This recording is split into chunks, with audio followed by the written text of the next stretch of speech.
the website audit of Panda House Puppets, where I review the visual design, information architecture, content, SEO, functionality, and usability, and how it all affects conversion. So, first of all, their main goals with this website are to introduce the stores and products to new customers who will then visit the store and complete a purchase or purchase online, ideally.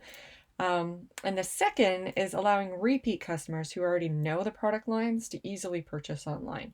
So this is really where the main conversion goal in either of those streams is to sell the products online and getting the customers through the whole process of doing that to checkout.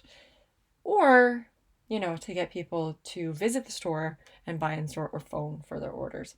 So the existing website challenges are low sales, which is a low conversion rate, and it looks and feels very generic as a whole. So that's also another thing that will lead into the low sales. You really want the website to have a strong brand and connect with your customers so that they know and they like and they trust you, and they'll go through the buying process with you, maybe even sight unseen online.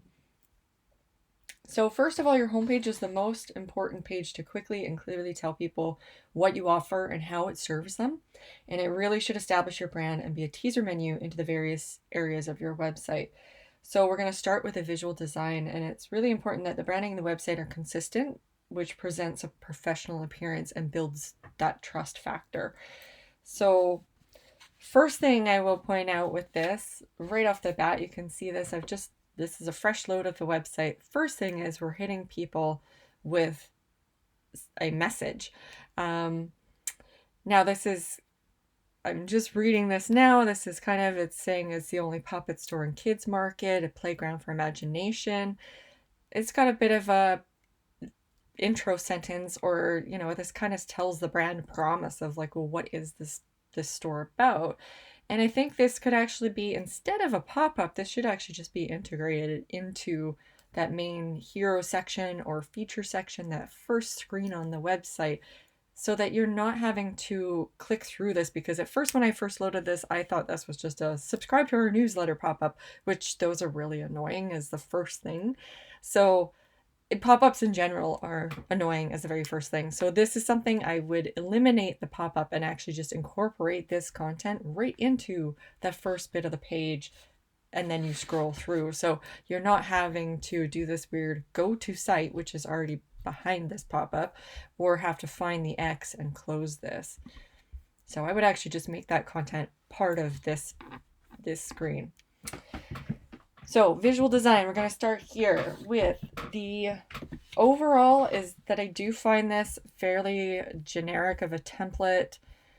We're only really using one brand color kind of consistently, and it's not even in the logo. So that's maybe something where I would expand or figure out what that brand palette is. It's great that you have a unique logo.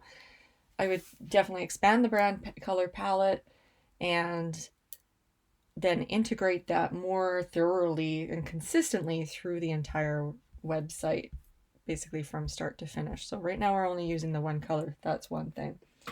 I would also redesign the home and the about page layouts. We'll get into the about page later, but the main layout here is to, like I said, that first bit is really to communicate and expand upon what the brand promise is and the brand story. So that would be that bit that was in the pop-up, really tells people what you are, what this store is and what you do. So that's the first part, and then focusing on the products. The first thing I also noticed with the design here is that it's got a poor use of screen real estate. So you'll notice that when I start to scroll, this navigation area at the top of the screen, this header takes up a lot of visual space. It's about maybe a third of the overall vertical space, and that would be even more, I imagine, on a mobile layout. Let's just have a look at what that looks like on mobile quickly. Okay, so here's an issue here. Yes, it takes up quite a bit of space vertically on the mobile. There's what the pop-up looks like on mobile. We just had it pop up and you can't even really see it all. And you can't, we have lots of visual display issues here on mobile. So this is definitely a usability problem. as well as a design problem. I would ensure that the mobile responsive views are working correctly, because about half of your audience are viewing on desktop or tablets or wider screens, and the other half you're missing out on. That other half is viewing on their phones and smaller mobile screens. So that's really important.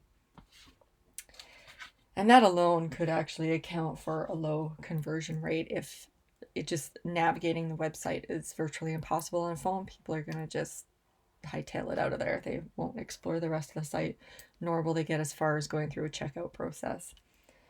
So that's definitely one thing. So carrying on, I get a little bit sidetracked here because there's a lot with this site. Carrying on, definitely the navigation needs some work. The header needs some tightening up. I would not make this a priority to say follow us now on Instagram. Your social handles, those icon links, they're better left to the footer when somebody wants to explore more about Panda House and follow you on social from that point. I would not make that your primary. This is taking up prime real estate at the top of the page. This is much better suited towards whatever your shipping policy is. Maybe you get free shipping on orders over $50, or maybe you have a special promo going on, or something like that that's more geared towards what your main conversion goal is, which is getting people to check out on the site. So it would be about the shopping. That's what this main promo would be. Or skipping it all together and not having that at the top taking up space is also a valid thing to do. So in that case, I would actually have the logo, sitting either to the center or off to one side. This one does work nicely in the center because it's a rather symmetrical logo. So it sits nicely in the center of the screen. But I would have these navigation items probably up to the left of the logo to save space, and then I would have the shopping bag or shopping cart and this login side by side up over in the right hand corner where people expect to see those icons.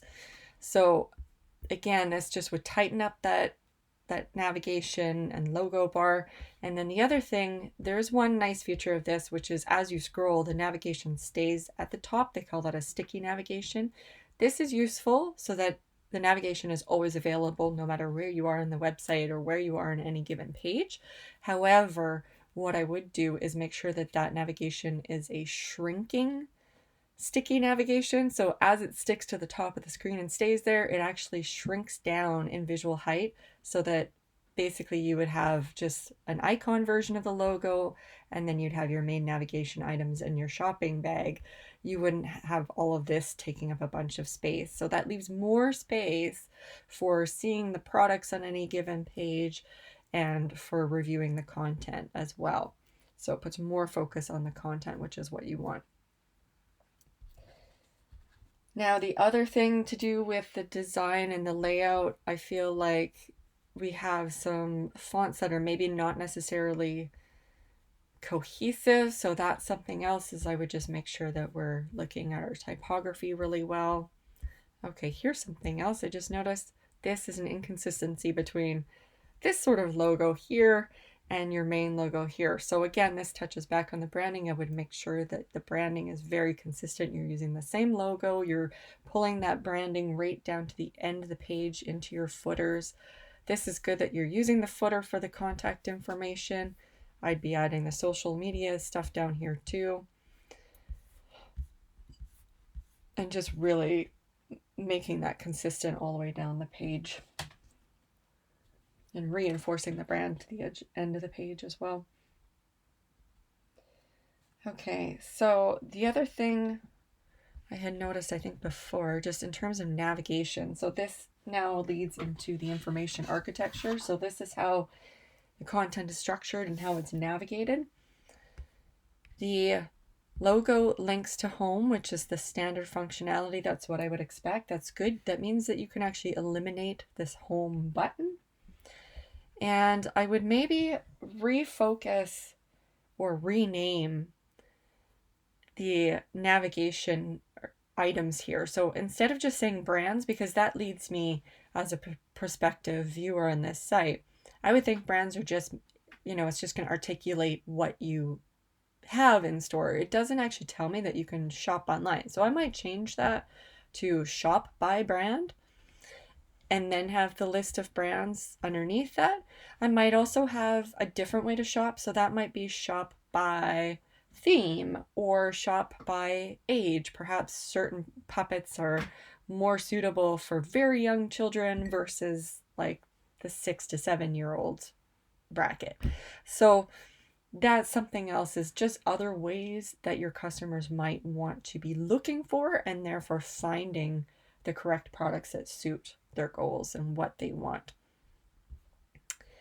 Let's just have a look into, okay, so here's another thing, is just clicking on brands doesn't actually go anywhere. So that's another thing I would do, is actually have this shop by brands load a page that perhaps had all the logos for all the brands, and then those would be like the categories within that section, and then you'd be able to click into those sections. So it's useful to have that, as well as just being able to go, okay, shop by brands. We're gonna go, I'm having a little bit of trouble using this navigation, so I might fix that to Sesame Street. Okay, so we've got 4 different products here. Definitely all Sesame Street. This is good. Quick view. What do we get when we go view? Okay, so another thing here, just touching on this quick, is I do find the font a bit small on some of this. This is really tiny and doesn't have the greatest contrast either. It's like a medium gray on a light gray. So those are other things I would do, is increase the font size, increase the contrast, just make them a little bit more legible and readable. Again, here, shop, this is not the brand color, so I would again be looking at expanding out that brand color palette and then using that consistently. Same thing with this text, same thing with this let's chat bar. There's all these little details that you can just bring into alignment. All right, and then promotions, let's have a look at this page. Okay, promotions, we don't have anything on here. So unless you're going to do something with this page, I would actually just take it out completely, and I wouldn't waste the space in the navigation bar for it.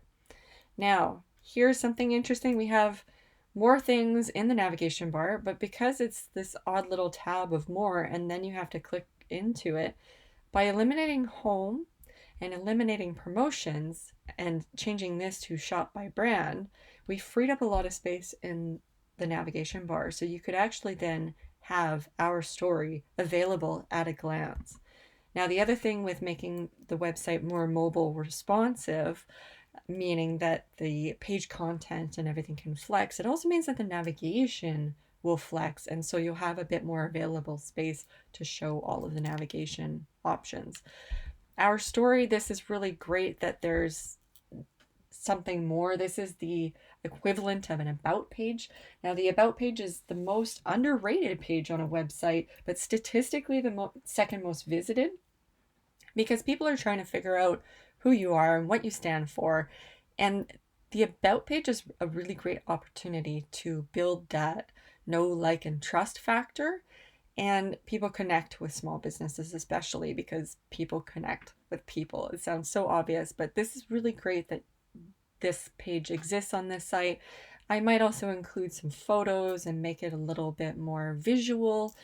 That would be a good way to improve this. Now, the last thing on this page also, and most of the pages, I will say, just touching on the footer here, is that the footer, you also want to always include whatever your main call to action is, or whatever your main, gearing people towards that conversion goal of shopping. So you might, on the end of the about page, you finish up, you have some nice photos that explain a little bit more visually, and then we'd give this a little bit more space so this isn't crammed right against the footer. But after you're telling the story of the store, I would then have a call to action that then directs people back into browse our product line or shop on our online store, or even if you have an email newsletter, sign up for our email newsletter, and you'd have the fields there that people can fill in and hit subscribe. So that's a good way to keep people engaged with the website and lead them around more of the content. Now, shipping and returns, I don't think this necessarily needs to be in the main navigation because you do have it in the footer navigation, and this is something that I would redesign, relay out, and present the footer navigation in a clearer, more concise way. We've got a few things here. Contact and careers aren't in the main navigation. And so what I would probably do is actually add contact to the main navigation. That's something that people generally look for. Most people know, I guess, to look at the footer, and it's good to have the contact information in the footer across the entire site. But it's also a really good idea to have a contact page that's dedicated to that and perhaps has an email form where people can contact you without you having to post your email address on the web and end up with a bunch of spam because of it. Let's just have a look at the follow us. Where does this page go? Follow us. Okay, so this just is a page that all it has is the link to the Instagram. It doesn't even show the Instagram photos, which that's also kind of a nice feature to do maybe on the homepage, is to actually load your Instagram feed or the first several images of the Instagram feed. So again, what I would do is just be adding the Instagram logo link to the footer.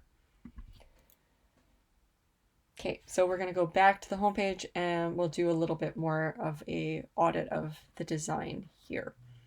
So we have this nice slider, but we don't get the full effect of it because we are using up so much of the screen with the top navigation bar. Unfortunately, I can't really do anything about moving that out of the way for the purpose of this audit. I would love to, but this does really limit this feature area.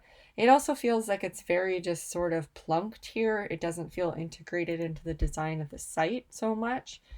And I would work on some of these graphics, just making them more consistent. And certainly if you're going to use a lot of text and imagery in each one of these slides, I would slow this slider down because it's just going too fast and it's too much information and you're sort of overloading people and they're just going to skip by it if it's just that too fast. Okay, so the other thing, we get right into the products. This is great that you're featuring the products on the homepage. I certainly would make sure that you're double checking that you don't have any out of stock items on your homepage. Make sure that everything that's featured on the homepage you have in stock and you can sell right away. That's just a thing to keep things tidy. Now, I would also probably, we have a lot of unused real estate of this site. So again, this goes back to the flexible, mobile, responsive design, is that I would probably show 4 in a row on these pages so you can show a bit more product on the homepage or really any of the pages. Like for instance, we'll go to another product page. Okay, so this does show 4 in a row. That kind of shows you a better look so you can see the entire picture at once in the limited space that we have here. These ones are a little bit cut off, so again, this is another thing that I would just fix how these images are displayed. You know, you're cutting off the puppet's head, the poor puppets. So we'd want to make sure that those are displayed really nicely and clearly. Like this display is good. You see the entire product. The other thing you might consider is also making sure that buy now buttons or add to cart are available right from here, because what people do, and I know I do this when I'm shopping online, I might be browsing a product page that has several options that I like and I want to add them to my cart and then review which ones I actually want to check out with. So that's another option, is to have the buy now or add to cart buttons right with each of these products at this stage, not have to click into another page. Okay, let's see what load more does. It's pretty much what I expected. New. Okay, so now we have some non-puppet things, and that feels a little bit inconsistent because when you browse under brands, I think most of these are puppets. So this you might want to expand this and say shop by category if you have other categories such as board games. And the other thing I would suggest is actually putting the new featured items perhaps above just the shop our collection. So you focus on, you have your main features or your promos, maybe in a slider, and then you go on to promote your new products, and then you follow that with the product categories. All right, we've got a sales section here with no content in it. I would take that out. And then you've got kind of this awkward footer going on. Okay, so footer, good to have the contact information, good to repeat the logo. I decide which one you're using. Bring the brand colors down. I would not include a Google map on the footer because this gets a little bit hard to scroll past back and forth on mobile. I would actually just include the Google map on a contact page.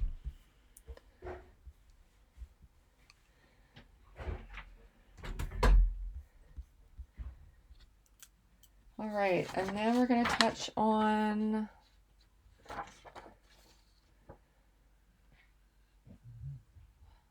I think I've touched a bit on the content and everything. Let's touch on the SEO. Let's see how your SEO is doing on here. So we'll look at the code. This is going to look a bit crazy to you, but what I'm looking for is the title tags. Here we go. Okay, title tags. So this is what comes up in Google. And all we see here is that it says home and Panda House 2 of 35. It doesn't say what you are, which is a puppet and toy store. It doesn't say where you are, which is Granville Island in Vancouver. So those are two very important pieces that are missing from the SEO, and I wouldn't be surprised if this is the same no matter what page you're browsing on. Okay, for instance, this one, let's find title. So this one just says the brand name, and again, just Panda House. It doesn't say, you know, it should say Folk Manus, Puppets for Kids, Panda House, Vancouver. Those basic improvements of adding the location and what you are, what you sell into all of the titles of the pages, and then also consequently into the titles of, for instance, specific products. In this case, again, we can look for title. So this might say Folk Manus Puppets. We've got Vintage Minnie Mouse. Okay, that's very specific to the product. That's good. But again, Panda House, Puppet Store, Toy Store, Vancouver, BC would be helpful here. So I imagine it's the same through most of the website. This could definitely use some work tuning up the SEO. You do have human readable and SEO friendly URLs, which is this part up here. This, you know, you've got some keywords in here. But again, maybe even adding puppet for that just helps. And then touching last on functionality and usability. So the page speed is pretty quick. You're good there. Your navigation does work. It's just clunky. And I've offered some ideas for improvements in that regard. The big thing functionality wise is the mobile view. This not being very responsive. Oh, it does kind of shrink when you're like that. Let's get rid of this pop-up again. But it's, as you can see, it doesn't quite flex for mobile. So that would be the big one that I would really be fixing as soon as possible. And I think that completes the website audit. I hope this is helpful.